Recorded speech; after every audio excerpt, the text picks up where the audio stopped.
Hello, everyone. I'm Sam. I'm Kaitlyn. And I'm Mo. And this is Team Get Ovary It.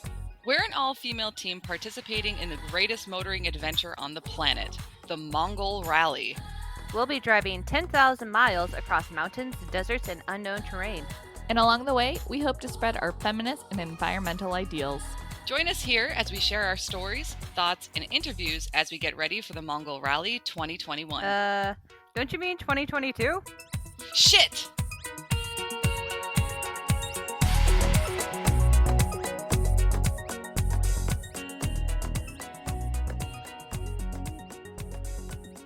Hello, everyone. Welcome back. Hey!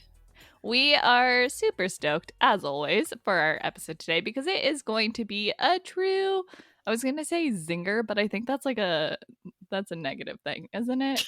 No, zingers are just like funny jokes that just get you. You're like, haha, ouch. Okay, it's not a joke. It's going to be a really great episode. And the reason for that is because each of us has researched and written up the narrative of 3 kick-ass women from history that you might not know about. And so we're going to sort of tell you about them. And it should be an interesting episode. Hopefully you learn something. I think the idea for this episode came about because I think that like in our history books, I'm sure you all know we've heard a lot about the men in history, history, you know, but we want to tell her story. So Hey man, the women make up half of the population, therefore there have to be an equal amount of awesome women out there as to the men that we have been force-fed over the years. Mm-hmm. So absolutely. I'm super excited to talk about these amazing women. The woman who I researched, I actually didn't know, like, I knew about her, but I didn't know about her specifically. Like, I knew about the movement that she was a part of, and because I had done a little bit of research about it in one of my classes that I took in college. So, yay for recycling books that I kept from university. Oh, yeah. We support recycling. Yes, we do.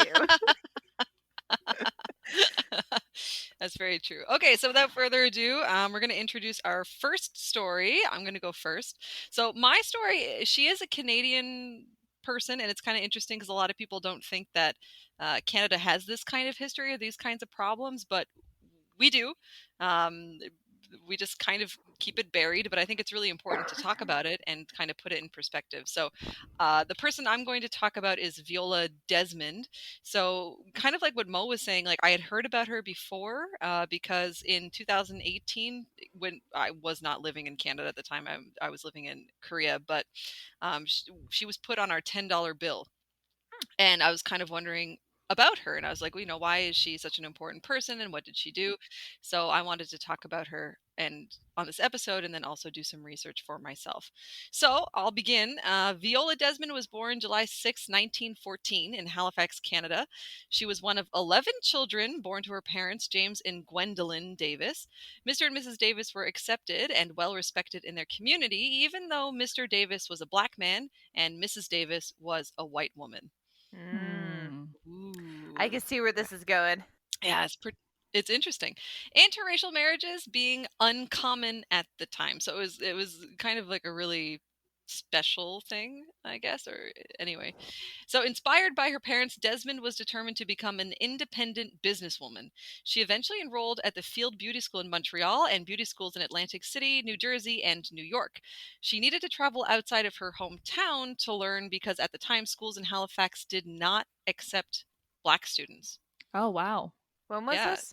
This was, well, I guess this must have been when she was like 18. So like maybe 1930-ish or like a little bit, yeah, around 1930 something. Not totally unexpected for that time period. So yeah, okay. Not unexpected for that time period, but like I remember sitting, I think it was one of the Thanksgivings that we went to with like Warren and the hiking group. And I remember a lot of people were talking about racism at one of the tables, and then I was the only Canadian at the table, and somebody turned to me and said, "Oh, you must feel really left out of this conversation." So I think that there's like this general consensus or this kind of myth that there wasn't segregation or there isn't this kind of racism in Canada, but we have a lot of racism in Canada actually. So anyway, it was one of the reasons why I chose this story. So, the reason why she wanted to study cosmetology is because she noticed that there was a severe lack of beauty services available to Black people. So, when she finished her study, she returned to Halifax and opened Vi's Studio of Beauty Culture. After some time, she also opened her own beauty school, the Desmond School of Beauty Culture. Through the school, Desmond was able to help other Black women in her community to become economically independent and successful by making skills learning more easily accessible. She also launched her own beauty product line designed for Black women that graduates of her school could sell at their own beauty parlors. Viola Nice. Desmond didn't just help others to start their own businesses, but she also encouraged women in the Black community to put their best selves forward and face the world with confidence and style. I love that. That's amazing. It seems Yeah, like she had a real lasting and meaningful impact. Yeah, I'd say so, for sure.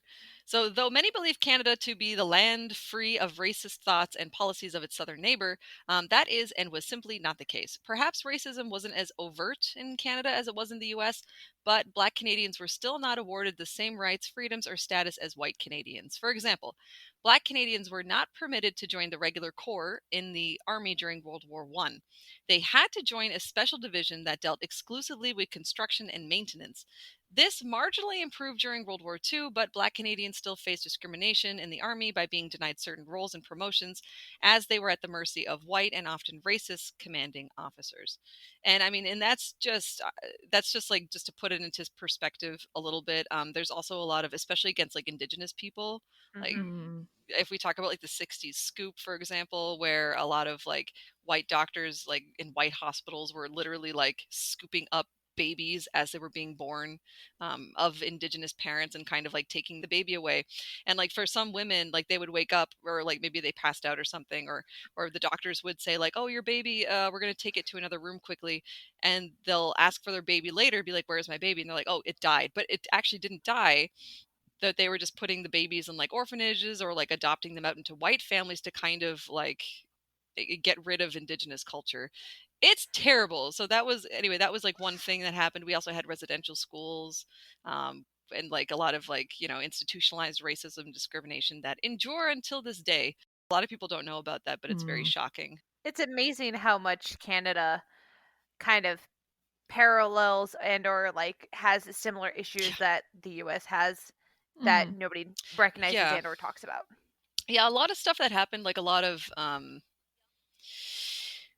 like a lot of wars, I guess, and a lot of decisions, and a lot of like kind of like cultural progress, or like cultural happenings, or whatever. Yeah, it's like, the America did it first and then Canada did it, or not usually vice versa, actually, Mm. to be perfectly honest.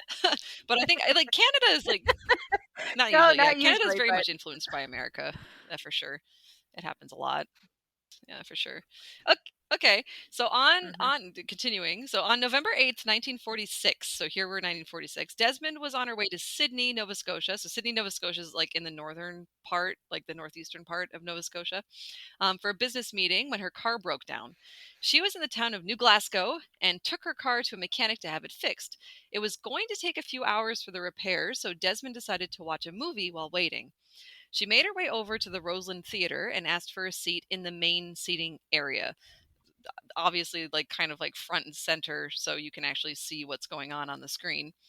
When she entered the theater, the usher informed her that her ticket was for the balcony instead, Hmm. up in the nosebleeds. Okay. Is this like Yes. Yeah, yeah, segregated yeah, yeah. You, seating you you nailed it. situation? So, Yep. thinking there had been a mistake, she returned to the ticket seller to get the correct ticket. But when she explained the situation to the seller, they said, "I'm sorry, but I'm not permitted to sell downstairs tickets to you people." Oh my god. So, understandably, Desmond decided to sit on the main floor, regardless of what the staff had told her or what her ticket said. Good for her. So the manager, Henry McNeil, which is like the whitest name I've ever heard, um, approached her and argued that the theater could refuse admission to any objectionable person, implying that she is objectionable. Desmond replied that she Mhm. had not refused, or had not been refused, but she was just sold the wrong ticket.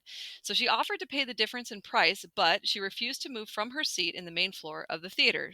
Reasonable. So a police Hmm. officer was called, and Desmond was dragged from the theater, being injured in the Oh process. my god. Yeah, so she was charged with trying to defraud the provincial government for allegedly refusing to pay a 1 cent amusement tax, which would have been the difference between the balcony and the main floor tickets, which she Which she offered offered to to pay. pay. Yeah. She was ordered to pay $26 to the manager of the Roseland Theater. McNeil, oh, who was McNeil? Yeah, by the judge in the case. She did not have any representation during the trial, nor was she told she was entitled to any. Are you serious? Yeah. That's messed up. There was also no Crown prosecutor present as McNeil represented himself. Is that legal? I don't think so. It certainly isn't Wow. now. It might have been then, but they were taking advantage of the situation. And they Oh didn't yeah, want to no, go through the 100%. effort of like finding all these people and giving her due process. But it's definitely because like she's a minority, right? It's because she's black and she's being taken advantage of. It's terrible. Oh yeah, no, I don't disagree at all. Like, Yeah. It's awful. it irritates the crap out of me when people don't go through the effort of, doing it the right way. They're just like, we'll just kind of, fudge it a little bit. It'll be fine. It's like, no, it's not going to be fine. You're just completely messing with somebody's life. Yeah. And I think this kind of case, even though this happened in the 40s, I think it mirrors a lot of cases like that are happening now, especially in the United States, because like, disproportionately, like, African Americans, black people are in jail. And a lot of that has to do with like the court system. Yeah. Because they take the plea bargains, and a lot of times too, like, especially if you're from like a lower income bracket, then you wouldn't be able to afford your own representation. You're supposed to get state representation, but state attorneys, like defense attorneys, often don't have time. Like I think I heard a statistic one time that they have an average of 7 minutes per case. Yeah, I Yeah, remember because hearing that as well. Right, so they don't have they have a time. butt ton of cases Yeah. that they have to deal with on a regular Mhm. basis. So, you're just Yeah. one of the hundred that they're dealing with as you're getting through. So, like, you don't get the time that you need and you don't get the proper representation that you need. Yeah, so that they're just like, Like, okay, sure, you like get a lawyer, but put it through, and it, like, I mean, it's surprisingly similar, even though like we think we've made progress since then. Actually, I don't know if we've really made any progress at all. But anyway, so continuing on, when interviewed by the Toronto Daily Star, McNeil said that there wasn't an explicit rule at the theater banning black people from sitting on the main floor, but it was customary. mm, So all this for something that's just customary? Okay, buddy. Carrie Best, the founder of the black newspaper The Clarion, heard about Desmond's experience and became particularly interested in the story, as she had had a similar experience a few years before. In Best's case, she filed a civil suit against the theater and lost. Desmond, this time with legal representation, also tried to file a suit against the theater for unlawfully ejecting her from the theater. The judge of the case ruled that she should have appealed the original ruling at the county court, and since the window of the appeal had already passed, her case was dismissed. sure, get her on a technicality like a tool. My goodness. If that's even true, like it could just be like Yeah, that something. sounds Yeah, it doesn't sound correct in my case. sus to me. Right, this is super Especially, sus. I think they're just being dumb. Well, they're not being dumb. They're being racist. Yeah. right. Yeah. They're making it as difficult as possible for her to follow the rules, follow the protocols to represent herself properly Yeah. and not be forced to pay dues that she undeservedly was forced to pay Yes. because they don't want to have to deal with her. Yeah. And unfortunately, that just happens a lot. It happens a lot. Like they kind of intentionally make things difficult to discourage people from like doing what they need to do or getting what they need to get. It's terrible. It's awful. It's institutionalized racism. Absolutely. Yeah. Yeah. Yes. Yeah. All right. So, though she lost her case, the support that she received from the black community in Nova Scotia was indicative of social change. The fight continued and segregation officially ended in 1954, surprisingly. And like before I researched this, I had no idea that we even had like an official segregation in Canada. But Really? yeah, I had no idea, but we did. Yeah, and it ended in 1954. That's crazy. So in 2010, Viola Desmond was granted a pardon by the Lieutenant Governor of Nova Scotia, kind of like a governor, I guess, if you're American and listening. Mm. And she received a public apology from the Premier. So in 2012, Canada Post made a stamp featuring Desmond, and in 2018, she was selected to appear on the $10 Canadian banknote. Viola Desmond passed away in 1965 and unfortunately wasn't able to see all these changes herself. She does have a surviving sister who took it upon herself to spread Viola's story and create awareness for the plight of Black Canadians. It's largely thanks to her that we know about Desmond's courage and perseverance today. Nice. Yeah. Good on the sister. Yay. Yeah. And like, I saw a video of her being shown the $10 banknote and like she was in tears. Like, it's such a, because like, I mean, she saw the struggle, she lived through it, she saw what happened to her sister, and then like to see her kind of immortalized on currency like that, I'm sure it must have been like really something. Anyway, really impactful for sure. Is she still on the banknote? I wonder about that. I don't think it was a permanent thing. I feel like it was a limited run, but don't quote me on that. I'm not 100% sure. Yeah. Okay. Well, that's interesting. Yeah. But I think that's good because like up until now, the only female that we've had on any of our currency has been the Queen. So yeah, like totally. And she's not even from your country. Yeah. Well, yeah. Yeah. Canada's like this weird middle ground. Canada's Commonwealth, yes, I guess. She's our head of state, but yeah, but you're right. I mean, like you're right though. Like I mean, the Queen has these days anyway has very little to do with our country. So it would be nice. It would be nice to have like bona fide like Canadians who have like contributed to Canada on our currency. But yeah, we'll see what happens in the future. Yeah, like it would be cool to have Desmond on the banknote permanently. Yeah, and there was a lot of there was another lady that was being discussed, and I forget who it was, but she was also was it like a doctor? Maybe I think it was somebody who got into the medical field like when most women were not accepted into medicine, but I forget who it was. That would be like another excellent person to research. But yeah, it was really cool. So anyway, that's it for me. Nice. I finished. Yay. I mean, not yay that you finished, but like yay because it was amazing. Yeah, no, that was I'm really glad that I know about Viola Desmond now. Yeah, me too. Yep. Same. I'm curious. I mean, because I guess, I mean, you grew up in the Canadian educational system. Right. Was Desmond ever in any history book never you ever talked encountered? About? Never. And I think the only... Yeah, and even like even things like I was talking about like the 60s scoop and like the residential schools and stuff was only something that I learned about recently. We never... It's sort of glossed over a lot of cases, that kind of stuff. Even like Indigenous people in general, like whenever I remember learning about Indigenous people, because like the thing with Canadian history is very region specific. So in my region, our main Indigenous group is called the Mi'kmaq. And then so what I learned about the Mi'kmaq is like, oh, the Mi'kmaq are really friendly people and they helped like settlers settle in to the country and like showed them how to survive in winter, and that was it. Like I didn't hear anything about like murders or wars or genocide. I didn't hear about any of that kind of stuff until I was like older, much later.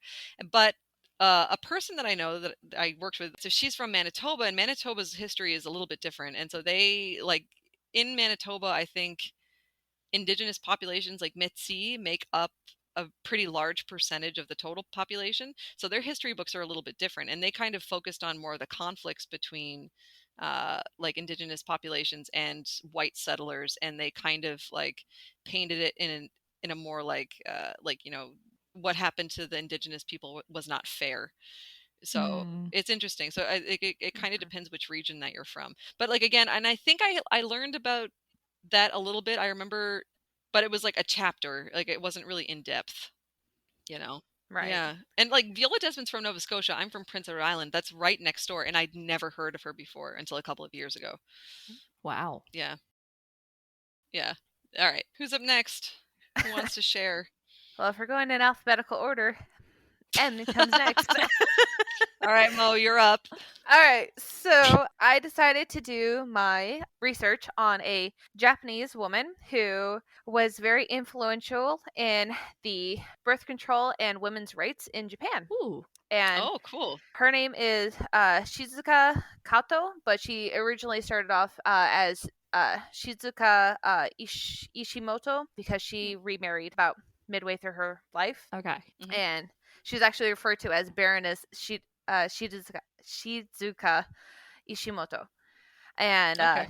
she was the first woman to actually get into the Diet, I think, which is the lower house in the Japanese government Oh, okay. in like the Wow, cool. 1940s. So she was like one of the first women to get a seat in that area. And while she was there working in the lower area in the lower house, she worked to try to like fix the eugenics law that they have that Japan had in place, which kind of, pushed abortions illegal, but also pushed women to be patriotic because it was a very militarized mindset at the time. Mhm. Was that if a woman was going to be patriotic, her job was to have many, many, many children, more boys, so that they could go into the military and be part of the war machine and things like that. And so there's a Wow. really strong push for people to have children, whether they wanted them or not. When was this And so again? she really, about 1940s, 1930s, Okay. that area. So she got into the Mhm. lower house towards the end of the 1930s and beginning of the 1940s. So in that time period, she got into the house, was like pushing for the eugenic laws to get changed and to have them focus more on birth control and family planning. So focus Hmm. more on like, deciding when do you want to have kids, how many kids do you and your husband plan to have or want to have, how many can you actually afford to have. And a lot of that was based on her personal experience of living in a mining community when she was married Mm. to her first husband when she was quite young, and dealing with and having interactions with the women who worked in the mines and seeing the conditions that they lived in and the conditions that they were raising their children in and the things that they struggled and suffered with, Mm. which I read Mm. about in her lovely book called Facing Two Ways. And she wrote her Hmm. own autobiography, which she published in 1937, 38, somewhere in Okay. that area. So how old would she have been when she wrote this? So she was born in 1897, so she's probably in her mid 30s when she wrote Okay. that book. 30s, Mhm. 40s, probably closer to 40s. Mhm. But yeah, so she was very influenced by the suffrage movement leader in the U.S., Sanger. Hmm. But she actually went to New York and met Margaret Sanger in New York in the 1920s and became a really big advocate for women's rights and women's health and family planning.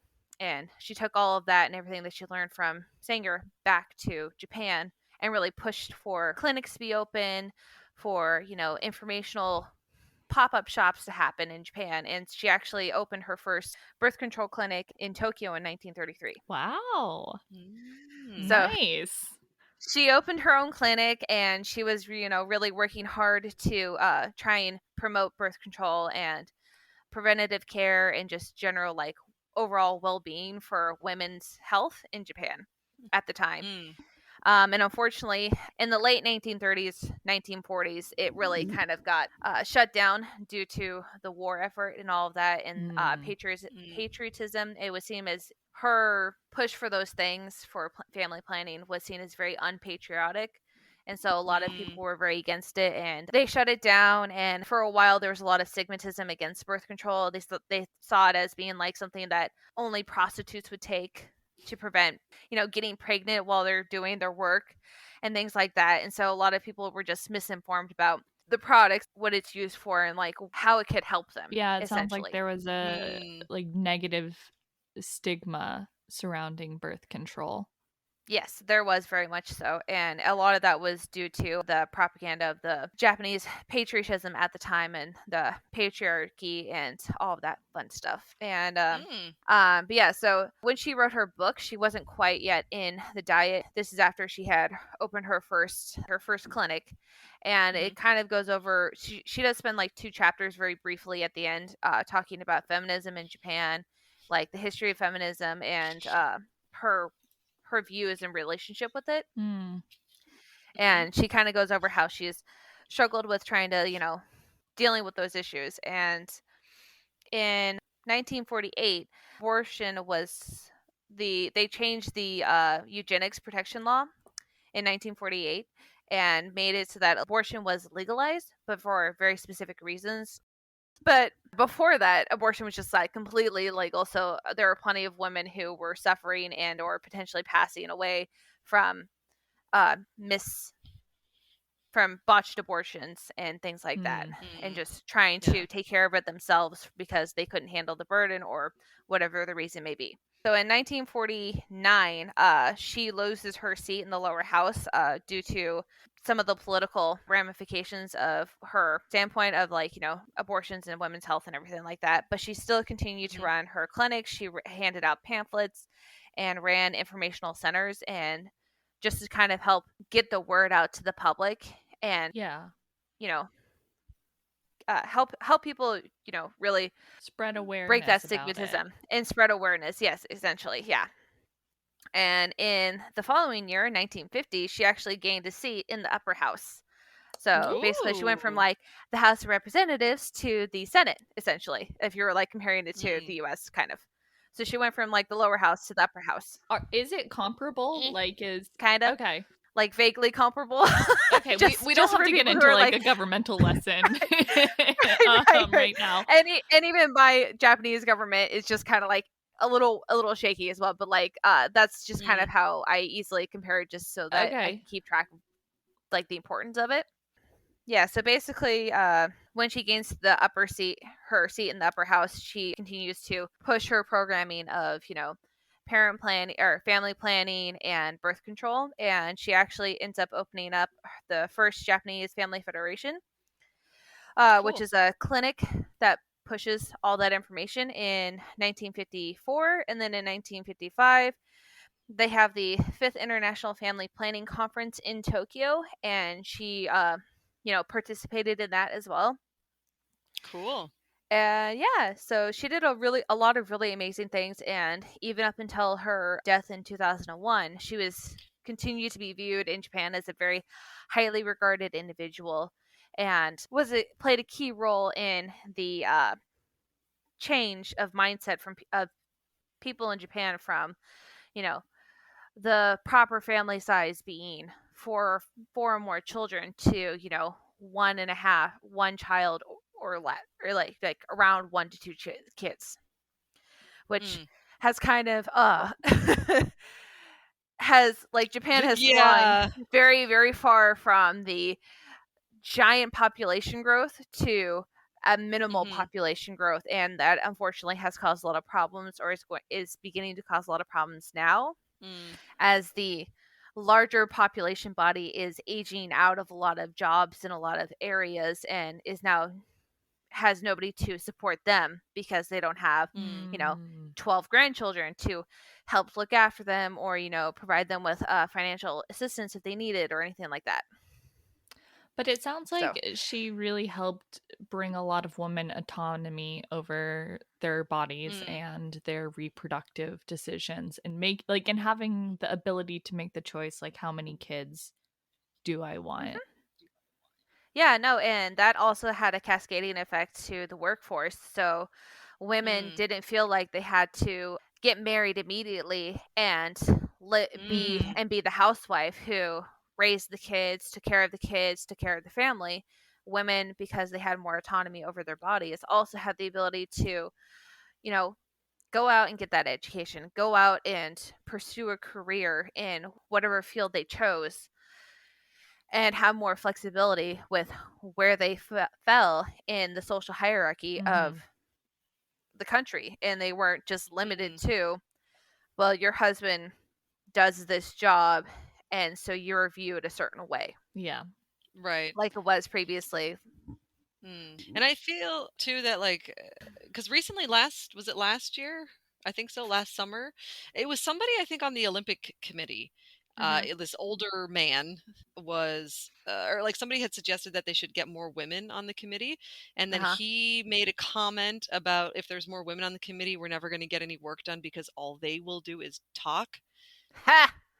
Rude. right? It was like, yeah, exactly. And then this statement went public, and which really indicated to me like how like from I guess like from the olden times like until now, how public opinion and like public acceptance of those kinds of comments or even that way of thinking has Mhm. changed a lot. So he said this statement. Of course, I assume like because he said it, he didn't really see any problem with it, but there was a huge public outcry against it, and many people were like, you can't say these things, like it's outdated, it's sexist, it's wrong. And he was forced to resign his position on the council. And I was like, Not overly surprised by that. I hope they replaced no, him but with a woman. Oh yeah. I That'd hope be so too. hilarious. Yeah. I mean, Hmm. I can totally understand like the impact that she had, and it's amazing to see how tenacious she was. Like she started Yeah. pushing and started trying to, get really into women's rights back in the 1920s. And she didn't Mm. stop and she didn't give up on it at all, even up until passing in 2001. So Like she she was like continued to. 104? Yeah. Cool. Wow. Hmm. But Okay, yeah, great. so that was my awesome lady who was a pioneer in women's rights in Japan. I'm curious, and I don't know if you know this, Mo, but I guess what was the progression of the women's rights movement in Japan? Like, when did it start? Like, I guess. It started in 1920 when she, Okay, so kind of she really pioneered was it like when she one was. of Okay. the, like, Yeah, at the she was. forefront as a pioneer of this Oh yeah, movement. she literally went to the U.S. in the 1920s and met Margaret Mm. Sanger, who was one of the Mhm. major suffrage Mhm. women in the U.S. at the time. Mhm. Talked to her, got very inspired by her, and brought a lot of the ideals back to Japan. But focused a lot on birth control and family planning. Like those were her two Yeah. big points. And from that point forward, she kept doing things, but in the 1930s it was kind of suppressed a little bit, but it really picked up when she got into the upper house in the 1950s, and from Okay. that point forward it just kind of took off. And that's pretty interesting. Yeah, cuz Margaret Sanger is also the person who founded Planned Parenthood, and think Mm-hmm. I think she was kind of the person who pushed for the invention of like the birth control pill. Really? Mm-hmm. Yeah. It says that, like, the inventors are men. Of course they do, but I'm pretty sure she pushed for it and she funded it, if I'm not I would mistaken. not be surprised in the least bit. Like she seemed like one of those Mm. boss ass individuals that would just be like, "You're gonna do this thing for me, whether you like it or not. Here's the money. It would be Hop really to it." Yeah. interesting, and maybe we can do this in a future episode to explore the history and the creation of birth control, because I know so little Oh about it, yeah. and it's something that I think is so prevalent and sort of like Yeah. ubiquitous in so many women's lives. So, It's actually it's and I think like birth control and family planning in general has like a super long history across many different cultures. Like I know a lot of Mhm. people think it's something modern that was just invented like a little while ago, but it's not. hmm. And I totally agree with that. I've been learning a little bit about it recently, just through like random podcasts and books, etc. And I think that would be yeah, that's a great idea. Well, and birth control has, different effects on different people. Like, we could Mm, all three of us could take the same birth control and all have different reactions to it and different Yeah. and have it affect us in different ways. And it's still very, I feel it's still very kind of like experimental, kind of. There definitely Like, is like a level of guesswork in a lot of ways. yeah. true. Especially since they keep coming out with the new types of birth control or like different variations Mm. on what's already there. They're like, "Hey, you like the Nova ring? Let's, make a different one and we'll call it something else, but it's just literally the same thing, but we're going to be like, "It's new. Yay."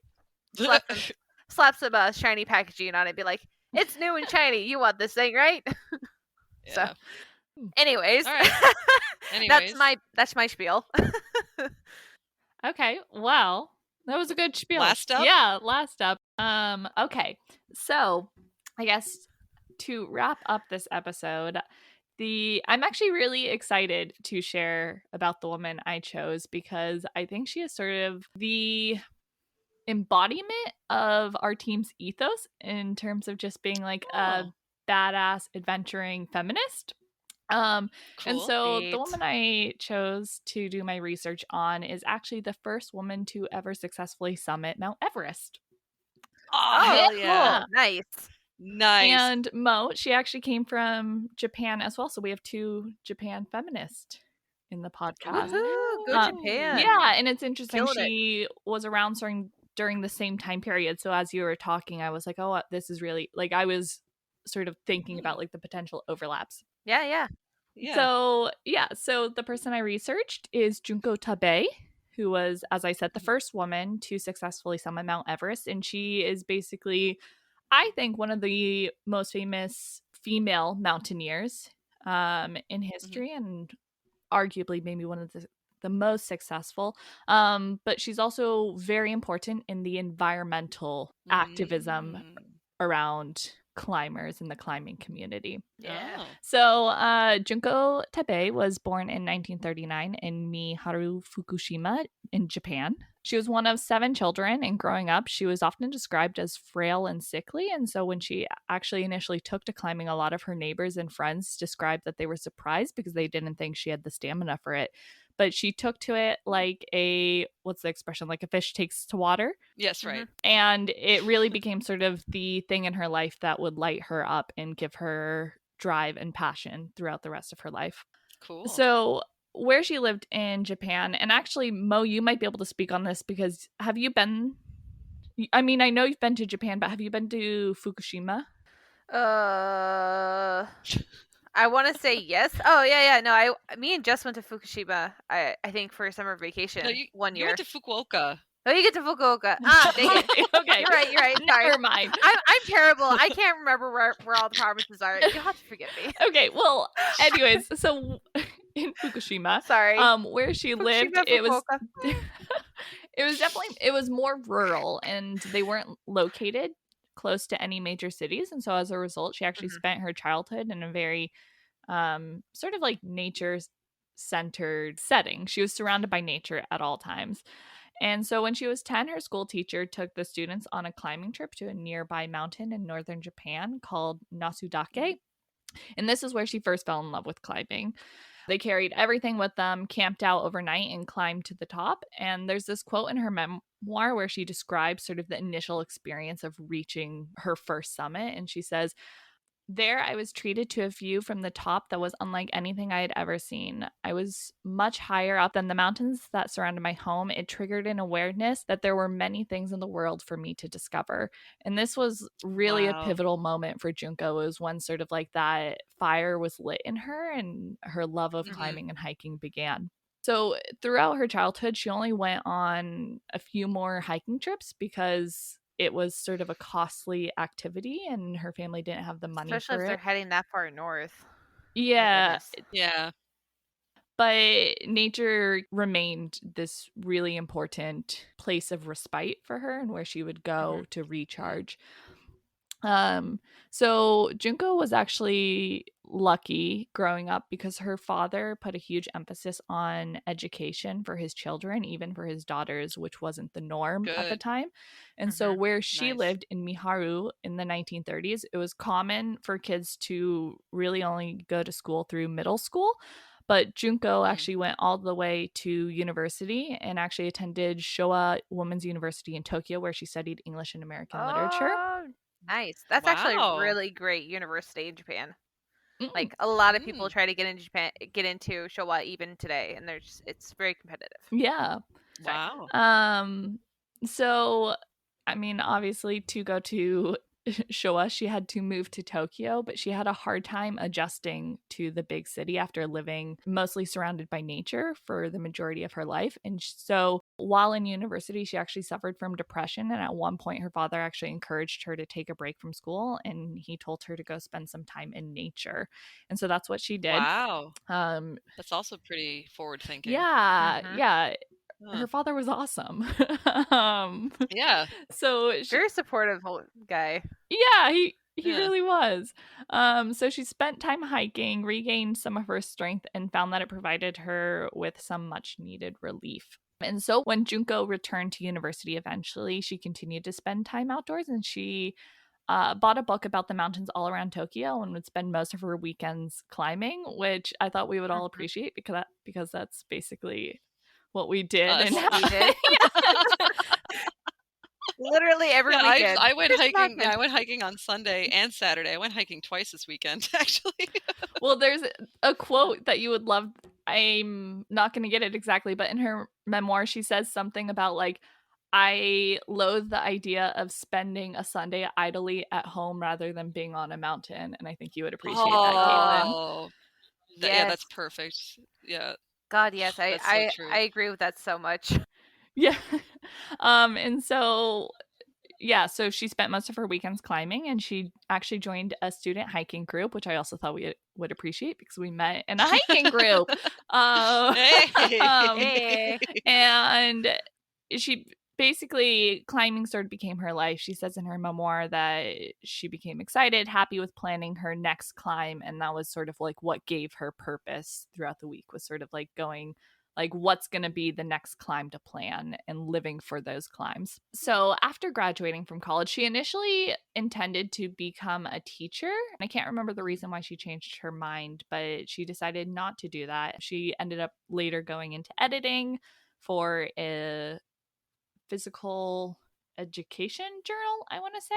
I could be wrong. Interesting. But basically, after graduation, from there on out, her life revolved around climbing. So she joined a women's climbing club and began to learn how to do rock climbing and new methods of mountaineering. And this is where she was Wow. first introduced to ice climbing, which becomes important when she then goes on to summit Everest. Right. So yeah, so for a while she was in a women's climbing club, but she eventually joined the Ryoho Climbing Club, which was a different club dedicated to sort of cutting edge climbing. And I think they may have gone on sort of more adventurous expeditions and done more technically difficult climbs, which as an experienced climber was what she was looking for. But she was one of only a few female climbers who were members at the time, and she received actually a lot of pushback for this because a lot of the male climbers viewed women as quote too weak to complete climbs, and so they actually often barred them from participating in trips, saying that they would either hold them back or be a detriment and put everyone else in danger. Well, that's a bunch of bullshit if I ever heard bullshit. Yeah, well, I know, right? That was the thing. Junko called bullshit too. She wrote at one point, she said, "Despite my hard-earned competency in the mountains, I sometimes felt other male climbers gave me the once-over at the crags while saying, 'This is no place for a woman.' My commitment was to climbing," here's the quote, "and I loathe the idea of having to spend a Sunday sitting idle rather than being on a mountain."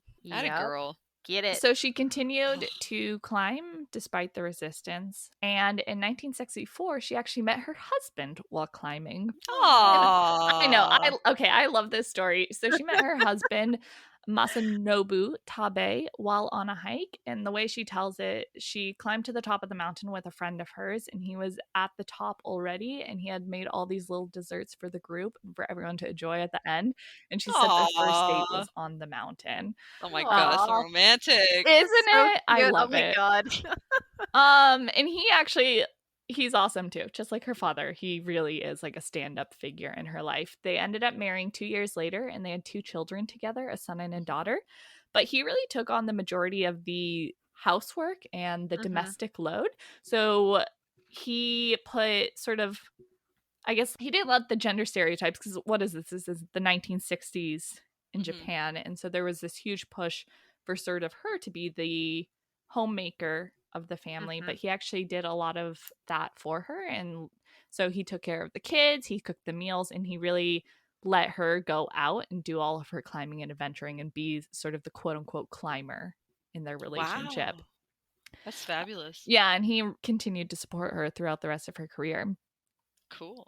So, in 1969, Junko was contacted by another relatively well-known female climber at the time, Yoshiko Wakayama, who was actually part of the first female ascent on the north face of Matterhorn. Oh, okay. So Another Yoshiko, difficult climb. yeah, Yoshiko told Junko that she was seeking out experienced climbers in Japan to be part of a women's only climbing group in the Himalayas. Nice. And so the two of them formed this women's only climbing team that would later make the ascension of Mount Everest that put Junko on the map as the first woman to summit Everest.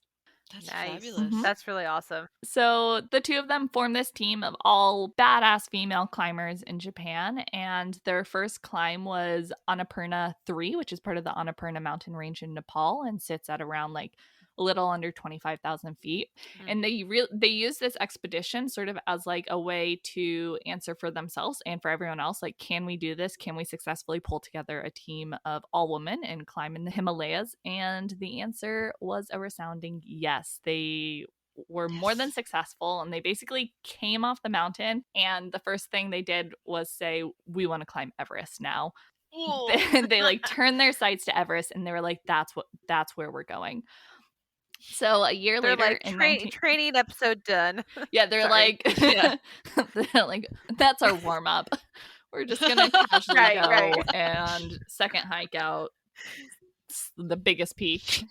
Just gonna That's crush fabulous. Everest. Don't mind us. So a year later in 1970, the team, they applied for their permits. Oh, right. Because, I mean, even then you needed permits to climb Everest. But they were actually initially declined. And I guess whoever was handing out permits, the greater powers at B, if you will, basically said, oh, like, why don't you do this mountain instead? And offered them a lower mountain and a less difficult mountain, implying that the team wasn't qualified for Everest. But the team said no. For shame. They were like, we Good. want to climb Everest. That's what we're applying for our permit. Please let us climb Everest. And the government said, okay, well, if you're not going to do another mountain, then you're not climbing any mountain at all. What the heck? So the team said, okay, fine. And they were like, we're just going to keep applying. And that's what they did. And so 2 years later, they finally had their permit accepted. And so in 1972, their 14-woman climbing team was given a permit for 1975. So they spent the following years preparing for the trip. And it's actually pretty interesting because at the time, and I think even still now, most Everest climbs are funded by sponsors, but their team had a really hard time finding sponsorships. And so the woman in the team actually raised most of the money themselves. I know Junko took odd jobs here and there. She, I think, taught piano and tutored to local students. And most of the women made their equipment. So most of the equipment that this team brought, like their sleeping bags, their tents, were all made from sort of scrap material that they had around their houses. Holy crap. That's intense. Wow. Yeah. Yikes. So they did end up getting 2 last-minute sponsors, which I think were 2 banks. It wasn't a lot of money, and Junko later decided, like, for the rest of her climbing career, that she would never take sponsorships again. So I don't really know what went down with that, but nothing obviously good. Not good. The cool thing is that, like, I mean, these 14 women basically self-funded their way to Everest. That's so cool. So and made their own gear. Like that's super boss. Yeah, isn't I'm it? impressed. Yeah. So in 1974, a year before their attempt on Everest, the team did a training trip in Gakidake, a mountain in Japan. And Junko describes sort of like what she saw on her expedition. In her memoir, she says, on a snowy day, we broke trail in knee-deep powder the entire way from the train station to the mountain summit. There, I finally witnessed what the team had to offer, 13 women setting a solid pace uphill with no complaints. A renewed strength bubbled up and filled my entire body, convincing me that yes, we would achieve our goal on Everest. I often drew from that feeling of that day to get us to the summit. Oh my god. Yeah. That's awesome. Walking through knee-deep snow on like a flat plane is hard enough. Like trucking up a mountain would be. It takes incredible strength and even like mental fortitude to do that. And to not complain. Yeah.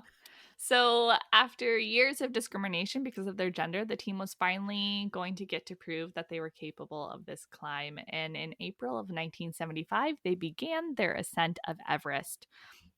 And so when they actually started this climb, it's recorded in their journals that they were all really, really worried because 5 years previously, in 1970, there had been a really sort of disastrous and unsuccessful attempt on Everest led by a Japanese team of male climbers in which 8 people had died on the mountain. And so this was very much on their minds when they began the climb. And Junko describes in her memoir how they prayed and they did ceremonies before starting their climb. And she writes, I added my own silent prayer. Please let us maintain the same number of people on the way up and on the way down, and may success on the summit also be granted. And so Junko, as one of the 2 team leaders of this trip, took safety of her team very seriously. And that's something that all of her team members have later attested to, that she was sort of the rock of the team, and that she made sure that above all else, above even a successful summit, that everyone was safe. So on April 3rd, the team successfully passed the dangerous Khumbu icefall and set up their first camp on the mountain. And then on April 8th, the team set up their second camp. And this is sort of where it gets interesting in their journey up Everest, because when they actually initially approached the second camp location, their Sherpas showed them where the previous year's teams had set up camp. And the entire team was just distraught with how much trash was left. Oh. And so what they ended up doing is they moved their second camp about 15 meters away from this sort of like trash pile, if you will, and decided they would set up their tents there because they didn't want to be surrounded by all of this garbage. Yeah. So they set up their tents, or their second camp there, and then as the team worked to establish routes to camps 3 and 4, one of the members became ill. And there's brace yourself. There's a lot of illness on this journey. Oh no. Is it like altitude, or is it like food, or what's going on? It didn't specify. I assume altitude, probably. Yeah, that tends to be the biggest thing, is the altitude sickness, and then also like you get oxygen deprivation at those elevations, and that can also make you very ill. Yeah. So Junko and several other members escorted the sick member back to Camp 2, but when they got back to Camp 2, there was an avalanche. So in the early hours of May 4th, an avalanche broke free above Camp 2, and several members, including Junko, were injured. Oh no. The way she describes it in her memoir, like, people were like buried under snow until other team members were able to dig them up. It was really like a terrifying and scary moment for everyone on the team. But luckily, no one died. And this is because, do you remember, they set up Camp 2 15 meters away from where the previous year's teams had set up camp. And so that location with all of the garbage where the previous year's teams had encamped took the brute force and the main impact of the avalanche. And so they were actually spared the majority of the impact. Wow. Solid. Good move. Yeah. Look at all that trash. It's a bad area. We're going to go over here. Yeah. If you ever see trash on a hike, friends, it's a sign. Don't camp there.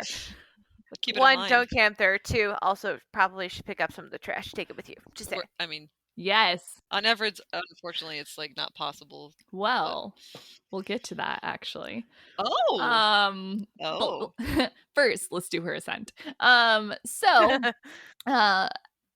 there were a lot of injuries, including Junko. So after the avalanche, many of the team members were unable really to continue walking. I think in her memoir, Junko actually says she could like barely walk for 2 days. So they decided that they didn't really decide, they were forced to wait a week to heal and regain strength before making an attempt on the summit. But this was especially dangerous because anyone that knows anything about climbing Everest knows that there's a very narrow and limited climbing window.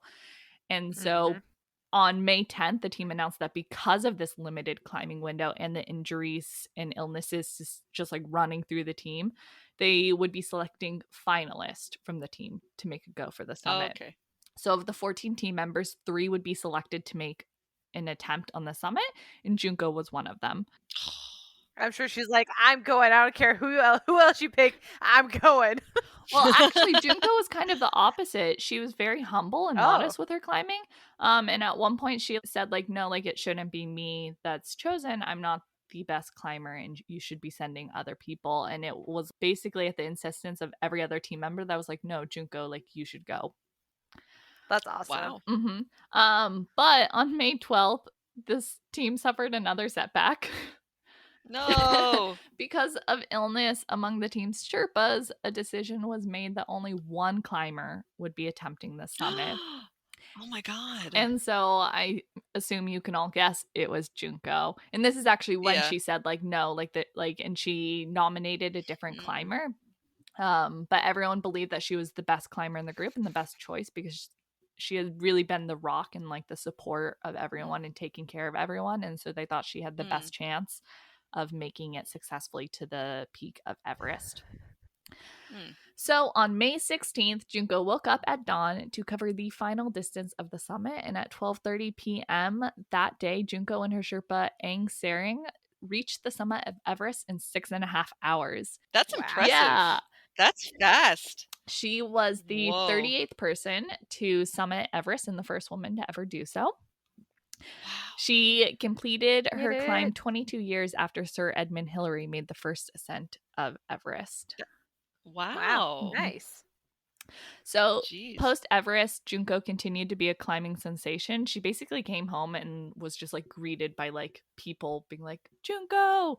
But You're a she superstar. yeah, but she didn't like being in the spotlight. But she continued to climb, and in 1992, she actually went on to be the first woman to complete the 7 summits, which are the highest mountains on each Wow. continent, including Antarctica. So she was Wow. she was the 19th person overall to achieve this and the first woman to do it. Man, she just set records That's all a- over the Yeah, place. really though. Bruh. She actually coolest. made a goal apparently of climbing the highest mountain in each country, and by her death she had achieved 70 of these. So she had climbed the 70 highest peaks in different countries. Did you do Wow. Halasan? I mean, I assume so, probably. Probably. Although technically, Dude. Halasan is not the tallest peak in Korea. Technically, it's the one that borders China and Baekdusan. North Korea. But like, Yeah, but they were separated at that point in the 70s and 80s, so this is true. yeah. So she remained basically a major figure in the climbing world throughout her life, but she also became a huge activist for environmentalism within the climbing community, and it was because of the trash that she saw on Everest, actually. So on Oh. Everest, Junko was dismayed to see that teams were leaving trash along the mountain as they made the climb, and this was because like especially the oxygen tanks Mm-hmm. on the climb, like once you use the oxygen tanks, they would just sort of be tossed to the side of the trail. And Junko was dismayed by this. She didn't like the idea that future climbers wouldn't be able to experience sort of the same pristine condition of the mountain that the first climber had experienced, and sort of that like pristine beauty of the mountain in its just natural glory. And so she became adamant about climbing without destroying the mountain, and that was sort of like her key thing moving forward. And she became a major force in environmentalism in the climbing community. And she actually organized cleanup climbs, which were dedicated to removing trash and restoring mountains to pristine conditions. And she organized them on mountains including Everest. Wow, that's fabulous. There was a video that I watched that was like a bunch of statistics about Everest, and there are more dead bodies and trash on Everest than there are people who have actually successfully climbed it. Oh yeah. And it's just like appalling the amount of like tonnage of trash and like things that are that are on Everest that are just like, you could have taken the time to leave it at your camp and then pack it down later on, like spend an extra day packing some of the things that you took with you up down afterwards. Well, and I think that's like one of, at least for me, that was like one of like I think her most important contributions to the climbing community was like this idea of like cleanup climbs, and like climbing Everest without the goal of summiting, but really like bringing down the trash instead. Yeah. So she actually went back to school, and in 2000 she completed postgraduate studies at Kyushu University, focusing on the environmental degradation of mountains, including Everest, caused by waste left by climbing groups. And she ended up becoming the Ooh. director of the Himalayan Adventure Trust of Japan, an organization working at the global level to preserve mountain environments, and spent the rest of her life advocating for the environment. Mm-hmm. That's awesome. And then, because she continued to be great, after the Great East Japan earthquake of 2011, she began organizing annual guided excursions of Mount Fuji for school children affected by the disaster. Aw. And she actually participated on a lot of these trips, and her last hike, actually, the year of her death, was one of these excursions up Mount Fuji.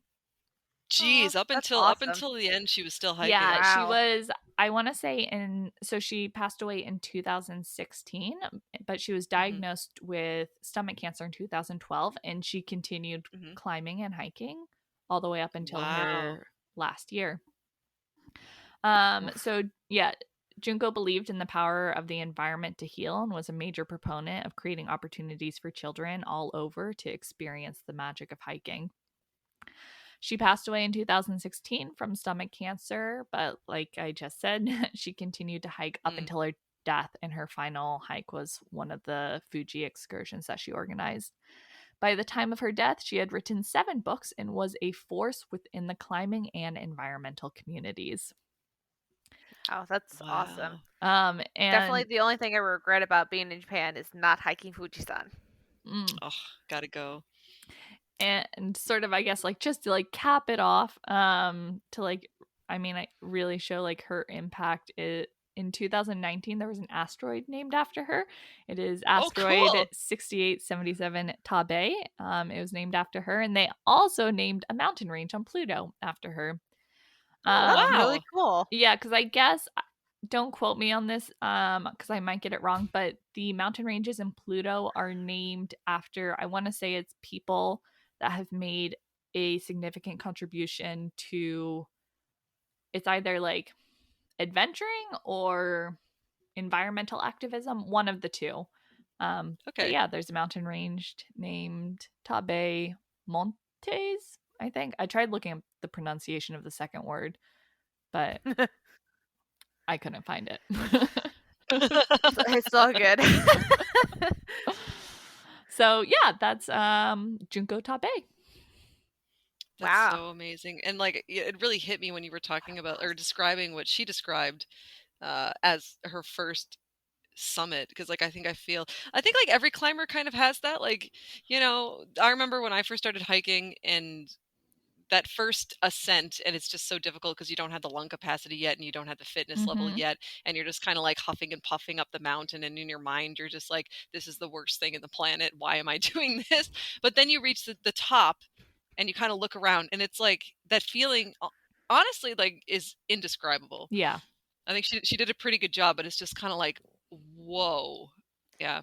And even every time, like, and it doesn't even have to be that high. I mean, like, of course, like the higher the mountain, like the cooler the view. But like anytime, like the mountain that I hiked on the weekend was only like 300 meters. It wasn't that tall, but like it's still breathtaking. It's incredible. Yeah, and just being in nature and that feeling, and like it's seriously addictive.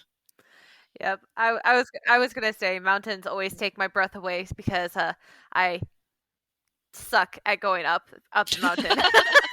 I will get to the top, but it'll take me a while, and I will huff and puff the entire way up there. But like once I get to the top, I'm good. But yeah, like I remember as a kid, like going on hikes, and it was a lot easier when I was younger to hike up. I didn't struggle as much, but like I still love the rush of being like, well, when is it going to be over? When am I going to get to the top? And you get there and you look around, and you're just like, holy crap, this is so pretty. I cannot believe how amazingly beautiful, and I can't believe I hiked all of that. Like, I can't believe I pushed through and got all the way up here. Like, it's amazing. No matter how tall or how short the mountain is, it's still always like it still always takes my breath away, even with the joke of, you know, it really literally takes my breath because hiking up. No, but it's true. Like, it's why, I mean, the three of us have kept coming back to climbing. That moment at the top, I think, is, like you said, Kaitlyn, beyond words. And Junko does a good job describing it, but you're right. It's almost impossible to put into words. Yeah. Yeah, no, It's you it's have like to what you have she to said, but experience also it's it. like so much more. Yeah, it's something that you have to like, definitely experience at least once. At Even least. if you're not in like, and I think that's really sweet, like, I think what she was saying, that like, being in nature is like healing, and then, everyone should participate, like even children and stuff. And I think that that's accurate, and I think that's really true. And it kind of, it breaks my heart whenever friends or students of mine, for example, they're like, "Oh, I just stayed in my house all day." And I'm like, "What? It's a beautiful day. Go outside." Today is gorgeous. Like the air is really clear and the temperature is perfect. It's like great for outdoor activities. And I literally told my students today, I was like, "Guys, if I were you, I'd be outside. I wouldn't be sitting in this classroom right now." Right? Seriously, I told them. So they all laughed as if I was telling a joke, but I was like being like, "No, really, you should leave." Go outside. Chew. Go on. Get. Yeah, no, there were so many times where I wish I could have like taught my classes outside while I was in South Korea. Just be like, Yeah. we're gonna go on the roof and like have an experience, or hey, we're gonna go over to this park that's just outside the school, like just across the street, like hang out and do something in nature, so that we're not stuck in a classroom all day, every day. Yeah. Yeah, because it really like, because I think Junko felt that way too. Like when you're out there and when you're on the mountain and stuff, you really have like an appreciation for the world. Mhm. Yeah, for the world, for the environment and stuff. And I think it's really important to have that kind of connection with the natural world. I think it's fun how all three of our women were very impactful, but they're impactful on different areas of like what we represent as a group. Like we've got the Yeah, social really though. impact, we've got the Mm. feminism impact, and then we've also got like the adventure side as well. So like it's just Yeah. on point. Look at us go. Look at us go. And it's surprising that worked out, because we didn't plan that. We just said, No. "Oh, pick, like, I'm going to pick a person. You're going to pick a person," but it's just we all kind of picked different issues. Yeah, which we worked didn't out. even share like who we picked before like No. recording the Yeah. podcast. We're just like, the girl I picked is awesome. She's so cool, but never said a name or anything like that. Yeah. It was great. Yeah. Oh man. It worked out. Okay, so thank you very much for joining us here today. We hope that you enjoyed listening to our stories about important historical women in over many different disciplines, and kind of tackling many different issues. We certainly enjoyed researching it and also listening to each other. Yeah, and we'll have a blog post that accompanies this, so that if you're interested in reading about any of the women that we've just discussed, we'll have sort of the information we just shared in the podcast in the blog post, and then also further reading that you can do on your own. Yeah. So check us out on Instagram, Twitter, and Facebook at Get Over It. Get Over It, and we'll see you next time. Sorry. Botched it. Yeah. Oh well. You can also go to teamgetoverit.com. That also works. That's Yes. true. All of those places is fine. And what do we say? Oh yeah, like, comment, and subscribe on whatever platform that you're listening on. Well, actually, Apple just changed it, so it's now follow. Oh, Oh. Jesus. Okay, sorry. Follow us. Hit whatever button that you have to touch, because it helps us out. It does something with algorithms so that more people can discover our podcast and our content. And anyway, I think we put on a good show. I certainly find us entertaining, so I don't know why nobody else would. If you're still listening this far into our 5-minute outro, thank you. Thank you so much. We appreciate all of the love. Thanks. I'm making a heart shape with my hands, for those who can't see it, which is basically everybody. For those who can't see it, i.e. you. Okay, bye. Bye. See ya. That's it for today, folks. Thanks so much for tuning in. And as always, please support this work by subscribing and donating to our cause at www.teamgetoverit.com. Donors get access to specific content like stickers, t-shirts, and postcards from our journey. You can donate for as little as $5 and the benefits build from there. Go to our website for more info, or find us on Facebook, Instagram, and Twitter at Team Get Ovary It. Thanks for listening, and catch us next time on Get Ovary It.